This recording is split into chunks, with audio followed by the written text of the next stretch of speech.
What is going on, Bucs fans and CFP fans? Evan and Wanish here, back at you with another video talking about the Tampa Bay Buccaneers. And today, yet again, seems like it's a pretty common occurrence nowadays, I am not alone. I am joined by the ever so sleepy Mr. Bucs Nation, aka James Hill. You know him, some love him. Pass rushers today. Very excited about that. There's a lot to dive into. There's a lot to talk about. So ready to get into it. Yeah, and look, I think when you're entering this offseason, right? When you're entering the 2024 offseason, assuming the Buccaneers bring back Baker Mayfield and Mike Evans and Antoine Winfield Jr. and Levante David, assuming they bring their guys back. Evan Wanish. Of course, that goes without saying. I mean, I'm back. I'm definitely back. I don't know if they can afford me. Actually, I don't know if they have that much cap space. Assuming they can bring all their guys back, you're looking around this team and you're looking at a biggest need, right? What is the biggest need on this football team? It's got to be another pass rusher. Like, it's got to be fixing the pass rush, which, again, feels like a fake stat. But didn't the Buccaneers have like the second most sacks in team history this year or something? It's definitely not a real stat. I don't know how that's the case, but it was something crazy. Pull it up from me really quick. But the pass rush to me, it's an issue, and the numbers would tell you otherwise. But when you watch the games, right, the eye test, it doesn't quite match up with what we've been seeing. And to me, when you're facing these elite quarterbacks, right, what's the one reason why Todd Bowles can't seem to solve Jared Goff? Why he couldn't solve him in the playoffs? You can't get consistent pressure with four.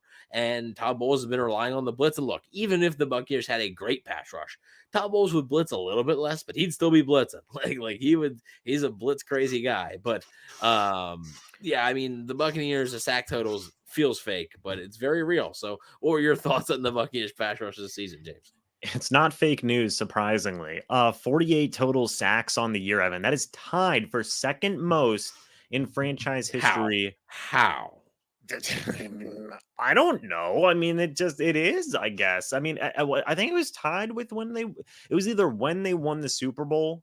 I think it was, they tied the 2020 season, I think, when they won the Super Bowl. Something along those lines. They tied a very good year, but it was a team effort. I mean, Antoine Winfield Jr. with 6 sacks, 7. That ties into that 48. That helps. Yeah, Yaya Diaby had 7.5. Vita had 5.5. JTS had 5. Shaq had 4.5. Levante had 4.5.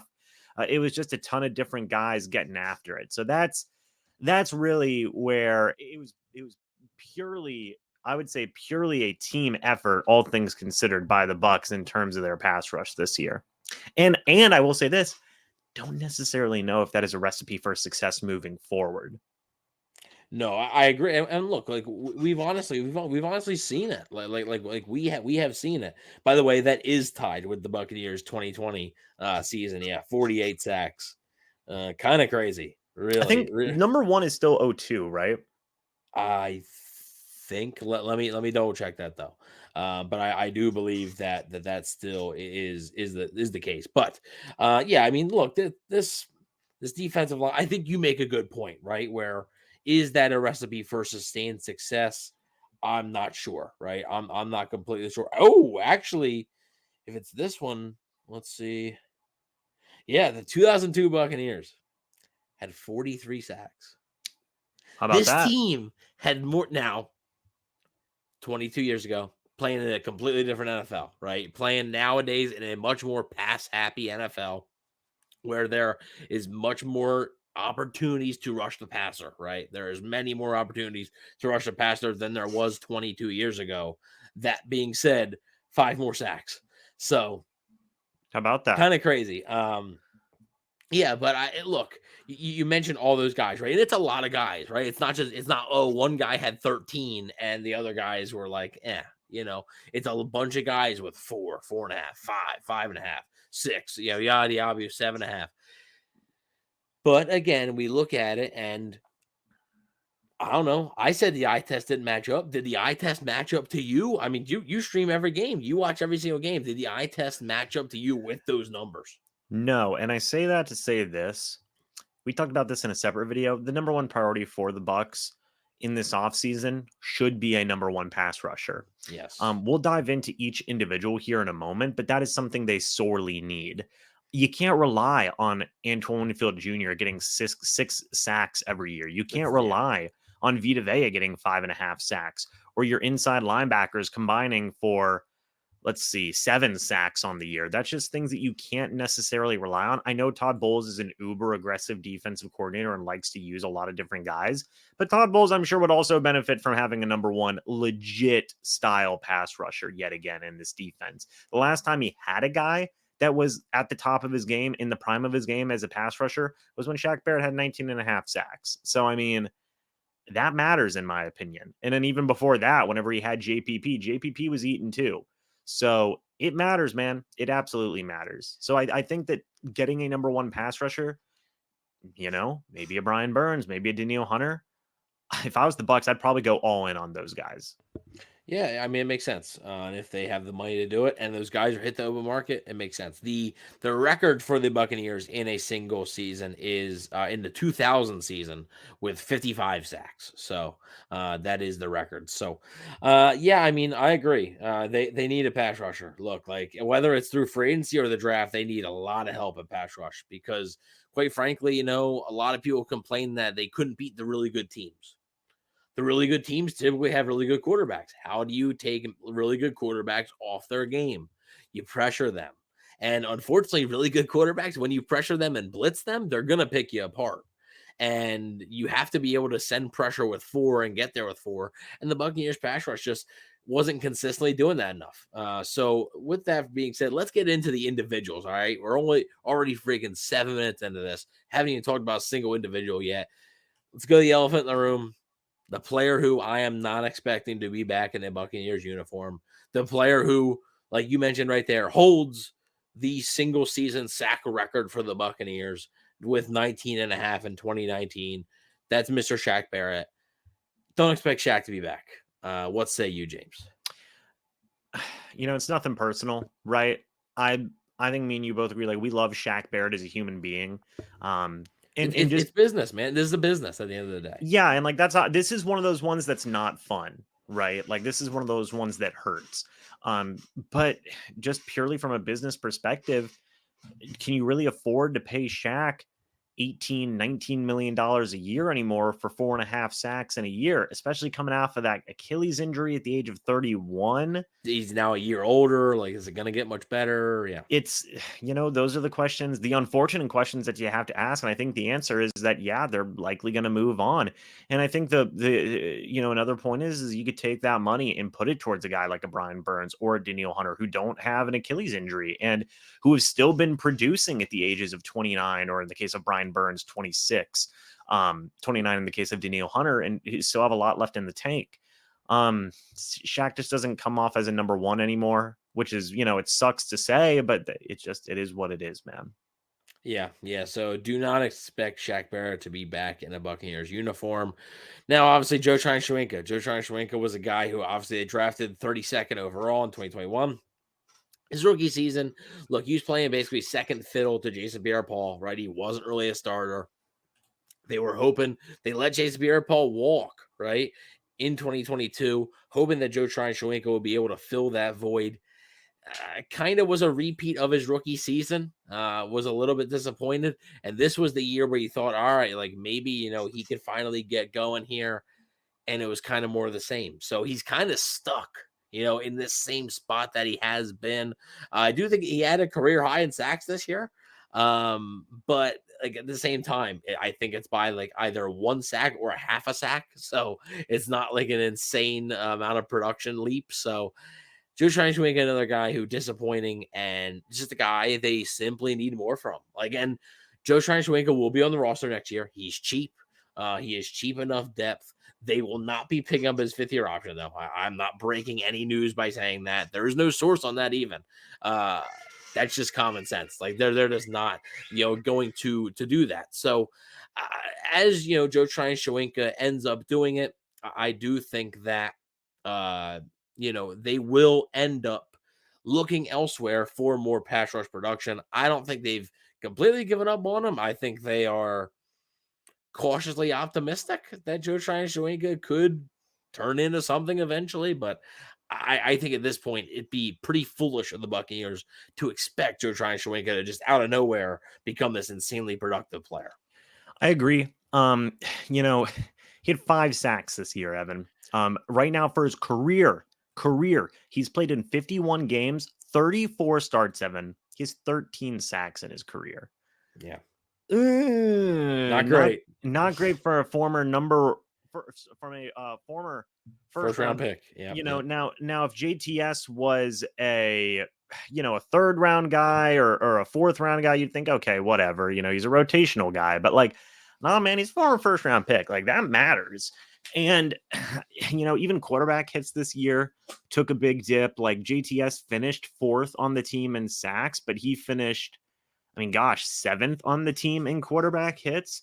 So it's just look, I agree with you. They're not going to pick up his 5th-year option. They I think that he can just be viewed as a rotational guy right now, and that's not terrible, but it just goes to show that they can't rely on him being a number, starter, starter even moving forward. He got benched for Yaya Diaby mid-season, So, Yeah. it is what it is. It's a pick that hasn't panned out as well as the Bucs have. He's okay, right? He's Like, okay, but he's you're hoping for more than okay out of your first round pick. I understand it was a absolutely. 32nd overall pick. I understand it's basically a second round pick almost, right? But you're hoping for more. So we'll see if Joe Tryon-Shoyinka can do it. But yeah, he's getting on thin ice a little bit. But let's move on to a guy you mentioned, Yaya Diaby, who led the team in sacks. Rookie Yaya Diaby, who was not a starter again, like you mentioned, until week 12 against the Colts. 7.5 sacks for Diaby. And look, I'm not going to say that he's going to be this guy that's going to get 14, 15, 16 sacks a year. I don't think he's that type of player. But it is darn impressive of what he was able to do in his rookie season in limited time. And I think seeing him in a bigger role, which I'm assuming he will have next season, I think seeing him in a bigger role is going to be quite exciting for Bucs fans. I agree. I view Yaya as a solid number 2 for the Bucs. I really do. I think that I don't think he's ready to be a guy that you can view as a number 1, in my opinion. I don't see that being a role for him right now. But having him as a number 2, a very solid number 2, if you go out there and get a dominant number 1, you're loving that duo. I really do believe that. So Yaya's good, man. He off to a great start. Freak athlete, freakishly strong. And I think that he's a guy that right now, he's going to be honest, he's basically what everybody wanted JTS to be. Pretty much. And he was a 3rd round pick. So I think things are looking up for Yaya. And I do envision him being a starter next year. But I think that they should still go out there and get a number 1 as well. Yeah. And then obviously, I want to mention Vita Vea. I'm not going to mention him too much. He's the veteran of the group. We know what he brings to the table. I want to talk about one more guy before we wrap things up, and that is Calijah Kancey. Obviously, the Bucs' first round pick from this past season, 19th overall. And again, this is a guy who I have mentioned this tons of times. Missed all training camp, missed all preseason, played the first week of the regular season, got hurt, and then missed about 4 or 5 games there after that, and then played and was pretty good for the Buccaneers. Yaya Diaby's sort of late, surge, I think kind of stole Calijah Kancey's thunder a little bit, and not as many people were talking about Calijah Kancey, but earlier in the season, Calijah Kancey was all over the place, and honestly, in the playoffs, I think he performed better than Yaya Diaby did. I thought Calijah Kancey was all over the field in both playoff games, and I think you want to talk about a guy with, I think Yaya Diaby has the potential to be a really good player. I think Calijah Kancey has the potential to be a star player. So what are your thoughts on Calijah Kancey's rookie season as a whole? The dude's legit. The dude is absolutely legit. He led the team in quarterback hits this year, and he played in 14 games, and he led pretty comfortably. That's 3 more than Vita, 3 more than Shaq, 3 more than Devin White. He's a rookie, Evan. He's a guy that I think is going to be special. Special. And if he continues to be in, look, for as much flack as people give Todd Bowles, if you give him a piece and he can really make that piece start to work, you see benefits, right? Like, he got a lot of good play out of Devin White. Now, things Mhm. didn't develop well in the end, right? Part of that's also on Devin White also. But I thought that Kalijah was great. I think that Todd, moving forward, at least for the next year, maybe two, is a good guy to develop Cansey, I think, and just kind of keep him really aggressive, putting him next to Vita Vea and just seeing how that can go. I think he's got a good group around him, a good environment around him to really just continue to excel. Like, he isn't a scrub, nor does he have scrubs around him in terms of coaching staff and on his D line himself with Vita Vea. And if they had another guy in there, again, I know I keep on going back to it, a Daniel Hunter, a really legit pass rusher, maybe in the first round of the draft, dude's going to be even better, Evan. And that's exciting. Yeah, I think it really is. And I honestly, even though this group to me, we're saying it's a big need, right? And we're saying how their sack numbers or whatever don't really indicate, their actual success. I do think the future is pretty bright for this defensive line because of Yaya Diaby and because of Kalijah Kancey. Like, I think, by the time those dudes hit their primes, Vita Vea is probably going to be out of his prime, right? Which is why, like, honestly, when you're looking at this draft, pre-free agency, right? Assuming they don't go out and sign Daniil Hunter, Brian Burns, Josh Allen, whatever. Pre-free agency, I think you have to have pass rusher as the top need. I mean, if you're able to have a nucleus of Yaya Diaby, Kalijah Kancey, and whoever you draft in the first or second round here, all entering their prime at the same time, that's a deadly pass rush group right there. So we will see what happens there. But let me know what you guys think about the Buccaneers pass rush. Let me know what you guys think about Yaya Diaby, Kalijah Kancey, even the guy like Logan Hall, who we didn't mention. We didn't really mention at all. Sort of falls in that same Joe Tryon-Shoyinka atmosphere, I think, where like has been disappointing. But I also think like Logan Hall was always more of like a raw project anyway. I think year 3 coming up here is going to be pretty big for Logan Hall. But always curious to hear what you guys think about Joe Tryon-Shoyinka. Do you think the Buccaneers could be saying goodbye to Shaq Barrett? Do you think that Shaq Barrett's played his last game as a Buccaneer? Always curious to hear you guys' comments. Thank you all for watching. I want to thank James yet again for joining me on this video here. Really appreciate it. You guys can check out all his work on Mr. Bucs Nation. And yeah, thank you so much. Please don't forget to like, share, and subscribe as James dances his way out of here, hitting the nay-nay. Please don't forget to like, share, and subscribe. And go Bucs.